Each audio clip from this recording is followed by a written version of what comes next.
26వ సంవత్సరం జూలై నెల 2వ ఆదివారం ఈ రీతిగా పిల్లలతో కలిసి మీ సన్నిధిలో గడపడానికి మీరు చూపిన కృపకే వందనాలు. స్తోత్ర. పిల్లలు చక్కగా వచ్చారు. శంషిత, ఉమేష్ నంద, నిఖిత, ధనుశ్రీ, అలాగే నేను పవను, దుర్గా, పవని శంకర్, అక్షయ, యావన్ పాల్, అలాగే నేను నా భార్య మేమందరం కలిసి అయినా కొద్ది నిమిషాలు ఆనందించడానికి, సంతోషించడానికి అయినా ప్రభావం మీ సందర్భం గడపడానికి మీరు చూపిన కృపకే వందన. పిల్లలు దీవించండి. ఆశీర్వీలు చదువు ఎందును, ఆహారమందును, వయస్సు ఎందును, జ్ఞానమందును వర్ధిల్లపు చేయండి.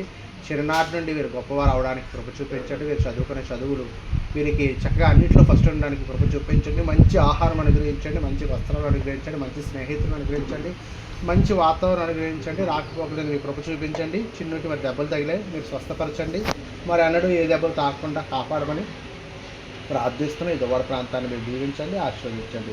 వీళ్ళకి చదువు ఎందును, ఆటలు ఎందును, అన్ని విషయాలు ఎందును వీళ్ళు మీరు జ్ఞాపకం చేసుకొని నడిపించి మీరు మాత్రం మహిమ గంత ప్రభావాలు పొందుకోమని, పిల్లలకు మంచి భవిష్యత్తును అనుగ్రహించమని, చిత్తమైతే రక్షణ నడిపించమని ఏ శక్తి గల నామములో అడుగుచున్నాము మా ప్రియ పరలోకపు తండ్రి. ఆమేన్.